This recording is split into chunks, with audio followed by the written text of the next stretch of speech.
देना दाता। नमस्ते बाल दोस्तों, कैसे हो? सुप्रभात। सुप्रभात टीचर। बहुत खूब। बाल दोस्तों, हमारे संसार का रचयिता ईश्वर है। ईश्वर ने जग में सभी चीजें सोच समझकर बनाई हैं, इसलिए ईश्वर सर्वोपरि हैं। बाल दोस्तों, यदि हम किसी मुसीबत में हों या फिर किसी बड़ी समस्या में उलझे हुए हों, तब हमें ईश्वर की याद आती है।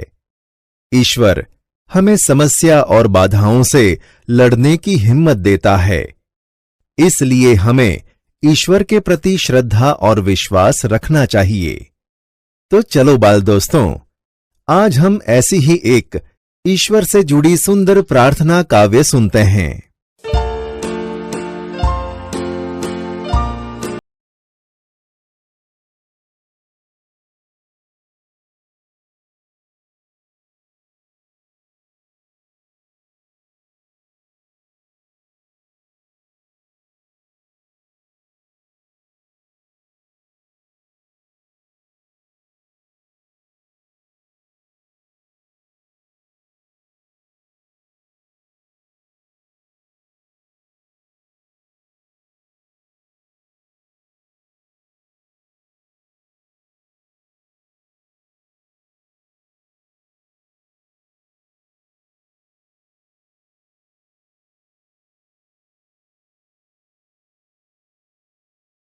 से कमजोर होना,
दाता मन का विश्वास कमजोर होना।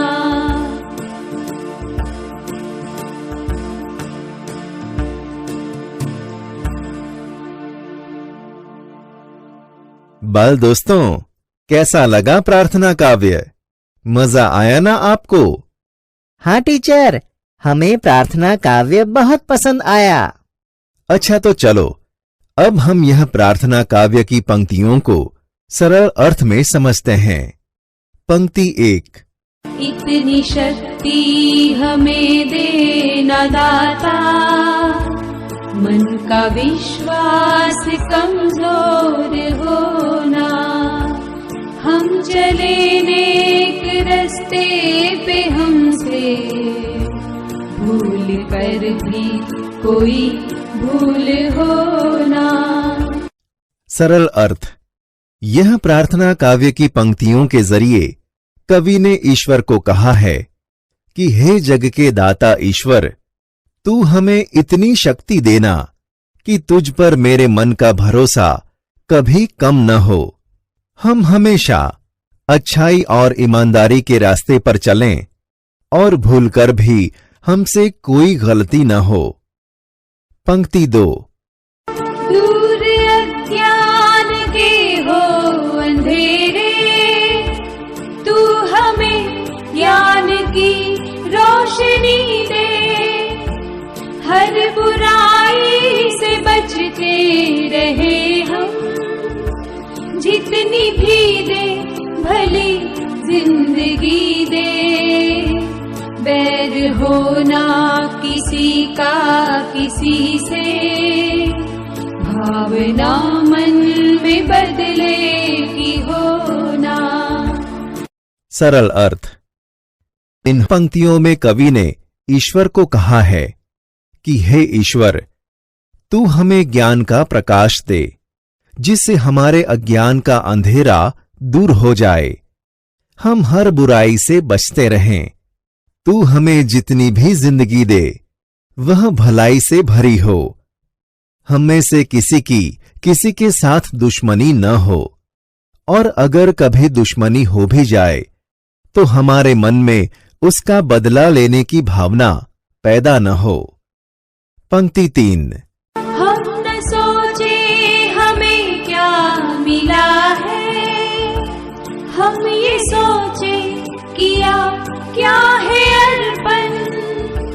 फूल खुशियों के बांटे सभी को, सबका जीवन ही बन जाए मधुबन।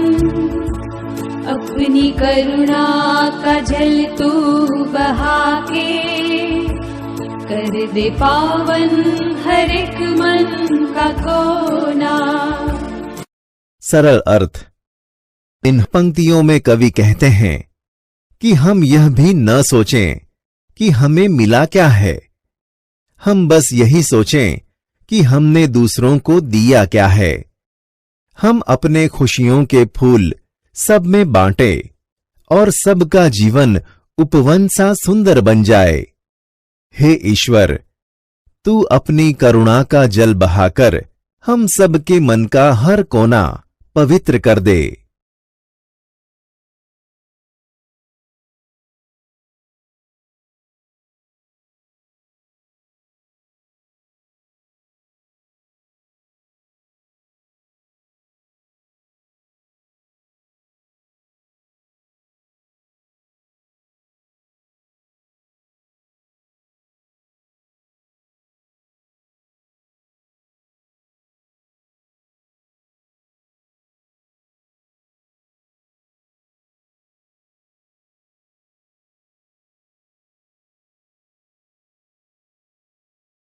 सरल अर्थ। इन पंक्तियों के जरिए कवि ईश्वर से कहते हैं कि हे ईश्वर, हम अज्ञान के अंधेरे में हैं, तू हमें ज्ञान की रोशनी दो। हम एक दूसरे से दुश्मनी कर अपने आप को मिटा न डालें। हे ईश्वर, अगर हम गलत काम करें तो हमें उसकी सजा मौत भी मिले तो हम खुशी से उसे मंजूर कर लें। कल जो बुरी घटनाएं हुई हैं वो फिर न हो। आने वाला कल बीते हुए कल जैसा बुरा न हो।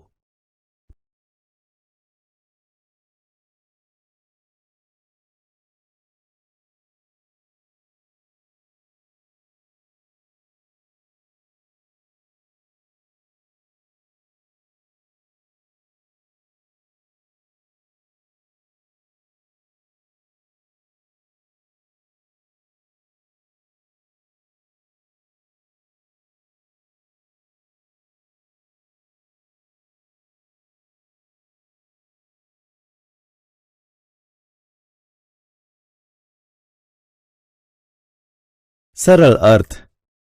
इन पंक्तियों में कवि कहते हैं कि आज हर तरफ अत्याचार हो रहे हैं, लोग उन्हें रोकने में असमर्थ हैं। हर आदमी डरा डरा दिखाई देता है। पाप का बोझ बढ़ता ही जा रहा है। पता नहीं धरती यह सब कैसे सहन कर रही है। हे परमात्मा, तू अपनी ममता के बल से धरती के इस बोझ को उठा ले, जिससे तेरी बनाई हुई यह दुनिया नष्ट होने से बच जाए। बाल दोस्तों, आपको प्रार्थना काव्य की पंक्तियां समझ में आई ना? हाँ टीचर। बहुत अच्छे। बाल दोस्तों, इस कविता में कवि ईश्वर से यह प्रार्थना करते हैं कि सब लोग अच्छाई के रास्ते पर चलें। भूलकर भी हमसे कोई गलती न हो। हमारे मन में किसी से बदला लेने की भावना पैदा न हो।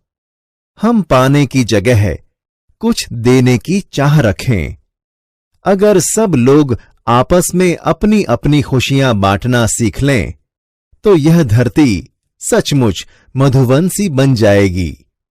तो चलो बाल दोस्तों, आप भी किसी के प्रति बैर भावना अपने मन में न रखना और आपस में सबके साथ प्यार भरा व्यवहार करके जीवन में आगे बढ़ना।